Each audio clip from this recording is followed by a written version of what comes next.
یہ غیر معمولی ہے اور جنگ خطرناک رخ کی طرف جا رہی ہے۔ اب سے کچھ دیر پہلے ایران اور قطر کی مشترکہ ساؤتھ پارس گیس فیلڈ پر امریکہ و اسرائیل کی جانب سے حملہ کیا گیا ہے۔ ہم تو گیس فیلڈ میں سب سے بڑا ہزارڈ ہی آگ کو سمجھتے ہیں۔ کسی صورت آگ نہ لگے، صرف اس پر ہی کمپنیاں اپنا ایک بہت بڑا بجٹ مختص کرتی ہیں۔ جہاں آگ سب سے بڑا خطرہ ہو وہاں پہ ہی بارود گرا دے۔ اثرات سمجھ رہے آپ؟ عربوں کا تو سارا خطہ گیس پر مشتمل ہے، بات کہاں رکھے گی؟ اللہ خیر کرے۔ اس پہ خود قطر اور پھر ایران نے کیا ردعمل دیا ہے وہ آگے جا کے بتاتے ہیں، لیکن پہلے واقعہ اور اس کے اثرات سمجھ لیں۔ جو جنگ اور عالمی حالات پر نظریں رکھے ہوئے ہیں، انہیں یہ مکمل پڑھنا چاہیے اور دوسروں تک بھی پہنچانا چاہیے۔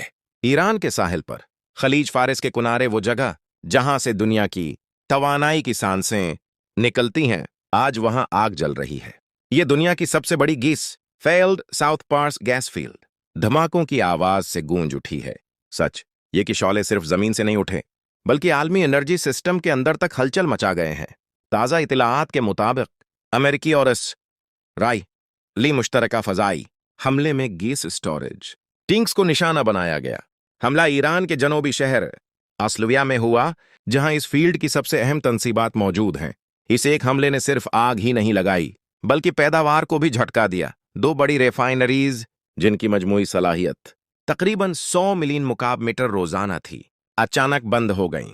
یعنی وہ گیس جو کل تک صنعتوں اور گھروں تک جا رہی تھی، آج رک چکی ہے۔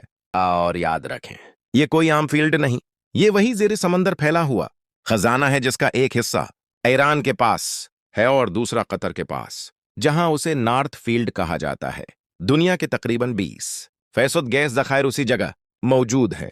یہاں سے نکلنے والی گیس صرف ایران یا قطر کی نہیں، بلکہ یورپ، ایشیا اور دنیا کے کئی خطوں کی زندگی کا ایندھن ہے۔ اسی لیے یہ حملہ صرف ایک ملک پر نہیں، بلکہ توانائی کے عالمی نظام پر براہی راستوار سمجھا جا رہا ہے۔ قطر نے ایران کے ساؤتھ پارس گیس فیلڈ سے جڑی گیس تنصیبات پر اسرائیلی حملے کی سخت الفاظ میں مذمت کی ہے اور اسے خطرناک قرار دیا ہے۔ قطر کے دفتر خارجہ نے کہا کہ توانائی کے بنیادی انفراسٹرکچر کو نشانہ بنانا نہ صرف خطے بلکہ عالمی توانائی سیکیورٹی کے لیے بھی خطرہ ہے۔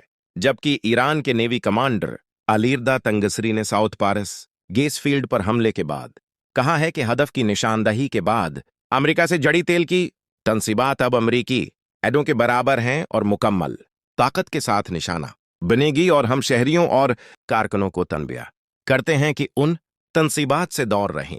دھماکوں کے بعد آگ نے گیس ٹینکس کو اپنی لپیٹ میں لے لیا۔ وہ بڑے بڑے اسٹوریج ٹینکس جو کل تک توانائی کو محفوظ رکھتے تھے، آج خود چالوں میں جلتے ہوئے ایک خطرناک پیغام دے رہے ہیں کہ جنگ اب ایک نئے مرحلے میں داخل ہو چکی ہے۔ ادھر خطے میں ایک خاموش خوف پھیل رہا ہے۔ سعودی عرب، UAE اور قطر کی انرجی تنصیبات پر بھی خطرے کے سائے گہرے ہو رہے ہیں، کیونکہ اگر یہ سلسلہ بڑھا تو پورا خلیجی انرجی نیٹ ورک ہل سکتا ہے۔ سوچیں، اگر صرف 2 ریفائنریز بند ہونے سے 100 ملین مکعب میٹر روزانہ گیس رکھ سکتی ہے، تو اگر یہ آگ مزید پھیلی تو کیا ہوگا؟ قیمتیں بڑھیں گی، سپلائی کم ہوگی۔ ہماری تحریریں وی لاگس اور پوڈ کاسٹ دیکھنے کے لیے فالو کریں۔